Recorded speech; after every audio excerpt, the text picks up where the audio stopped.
प्रिय विद्यार्थियों नमस्कार। हमने कवि देव की श्रृंगारानुभूति और उनकी वियोगानुभूति के बारे में पूर्व के व्याख्यानों में पढ़ा। आज हम देव की काव्यगत विशेषताओं में उनकी काव्यांगानुभूति के ऊपर चर्चा करेंगे।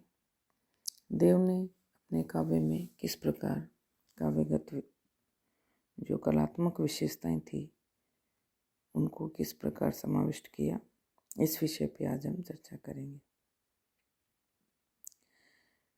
कवि देव ने अपने भाव विलास और शब्द रसायन नामक 2 ग्रंथों में काव्य के सभी अंगों का विवेचन किया है।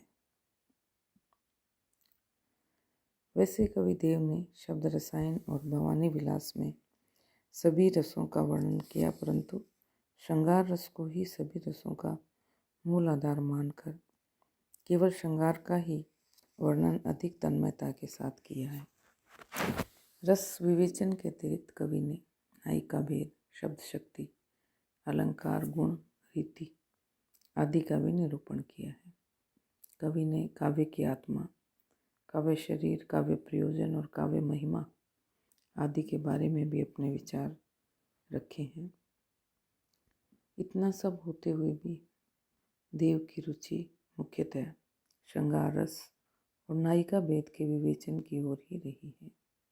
कवि देव ने श्रृंगार के दोनों भेद, संयोग और वियोग का निरूपण अवश्य किया है, किंतु उसमें कोई विशेषता दिखाई नहीं देती। केवल विशेषता यही है कि अन्य सभी रसों का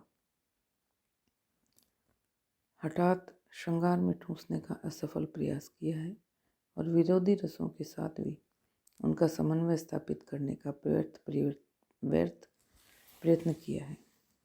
देव ने ये प्रयत्न किया है कि श्रृंगार और विभत्स, रस और वीर और भयानक, हास्य और करुण का विरोध भी कुशलतापूर्वक मिटाया जा सकता है, परंतु इस कार्य में कवि देव को सफलता नहीं मिली। ऐसे ही कवि देव ने वियोग की जो 8 दशाएं हैं उनके भी उपभेद कर डाले हैं।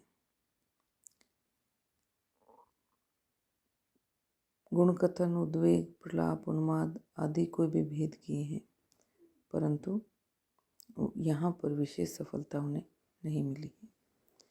देव के अन्य विवेचनों में भी कोई नवीनता नहीं है, यद्यपि मौलिकता एवं नवीनता सिर्फ नायिका भेद में दिखाई देती है। अन्य रीतिकालीन कवियों ने जहाँ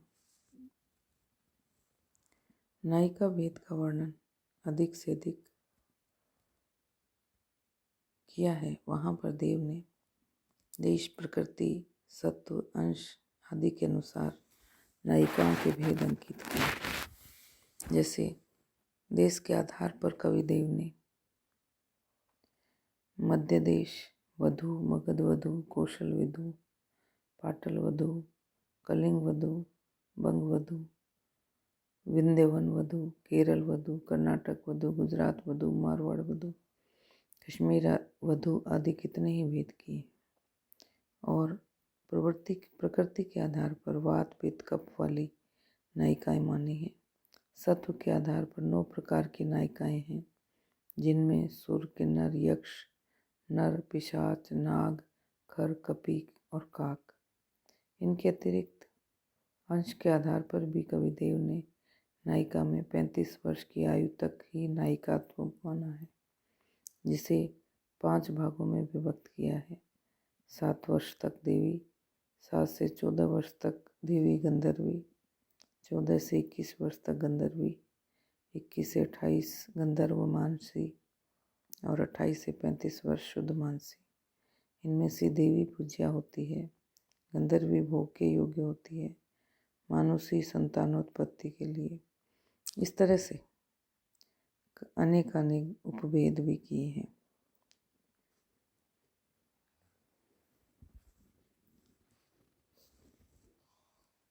ये उपभेद विशेष प्रभावित करने वाले नहीं सिद्ध होते हैं। पथिकते नायिका के 4 भेद किए हैं, जैसे बिंजारिन, जोगिन, नटनी, कुघेरनी, परंतु देव की काव्यांगानुभूति का अध्ययन करने पर यही पता चलता है कि उन्होंने ज़्यादातर भानुदत्त की रस तरंगिणी को आधार बनाकर रस वर्णन किया है। नायिका भेद के लिए भी देव ने केशव, भानुदत्त आदि का ही अनुसरण किया है। केवल भेद उपभेद में कुछ नयापन दिखाई देता है, परंतु उनके संकेत भी संस्कृत ग्रंथों में मिल जाते हैं।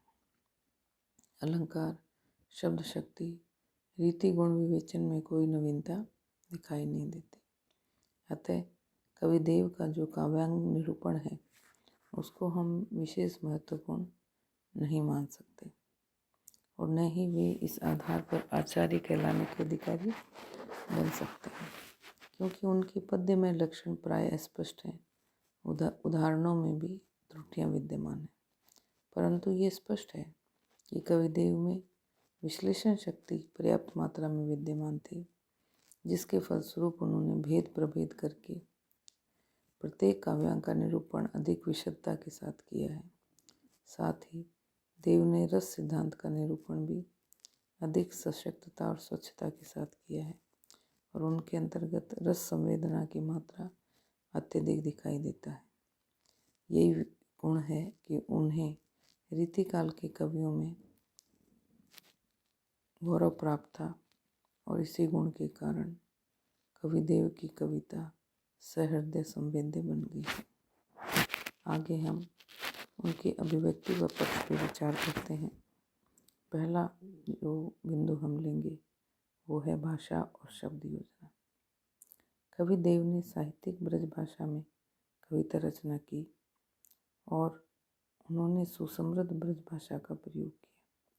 उसकी संपूर्ण शक्तियों को विकसित करने का श्रेय महात्मा सूरदास को है। नंददास ने उसे सुसंस्कृत और परिष्कृत बनाया, बिहारी जी ने उसे समाज शक्ति प्रदान की और मतीराम ने उसमें सरसता का संचार किया।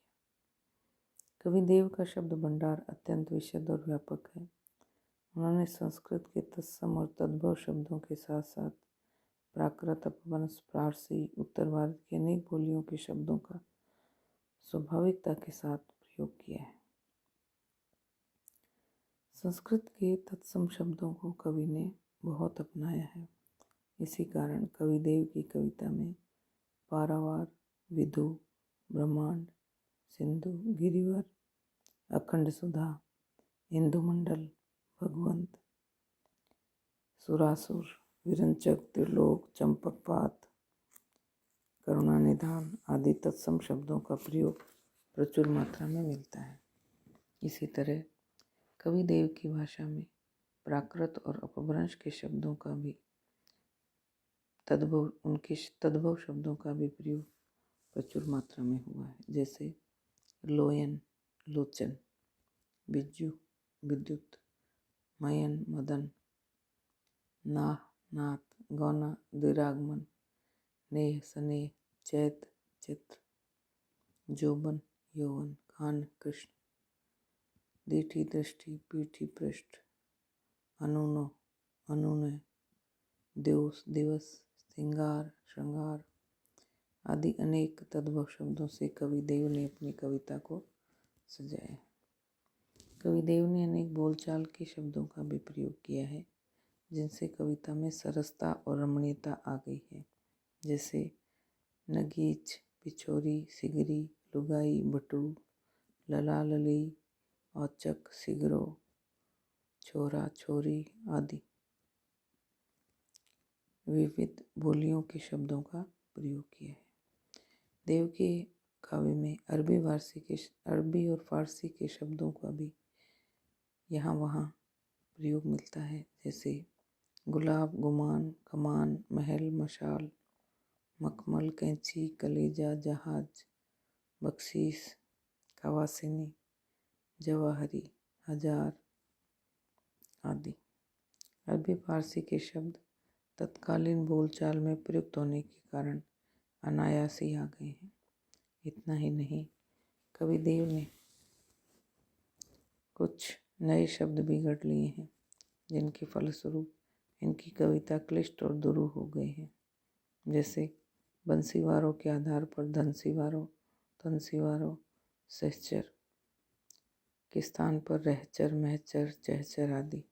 ऐसे ही कुछ विचित्र शब्दों का प्रयोग भी देव के काव्य में मिलता है, जैसे जीव, धील, बाबस, उद्र, सीबी, हूप आदि। कुछ शब्दों को तोड़ मरोड़ कर भी प्रयोग किया है, जैसे व्योह, अव्यामोह, लपना, जलपना, हेडल, हेमंतो, कुंद, कुंदक, इच्छी, इच्छा, अभिख्या, अभिलाषणी, हिरण, हिरण्य आदि शब्द। ये अवश्य है कि देव की भाषा में अनुरणन की प्रवृत्ति अधिक है, इसी कारण एक सी ध्वनि वाले शब्दों का प्रयोग अधिक हुआ है। कहीं कहीं देव ने द्वित्व शब्दों का भी प्रयोग किया है, जिससे भाषा को अधिक सरस एवं प्रवाहमयी बना दिया है।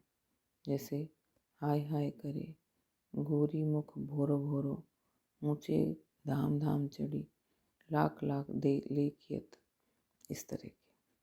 आगे व्याकरण की दृष्टि से देव का काव्य कैसा है, इस विषय पे तथा अन्य बिंदुओं को लेकर उनकी काव्य की चर्चा हम आगे बढ़ाएंगे अगले व्याख्यान में। तब तक के लिए धन्यवाद।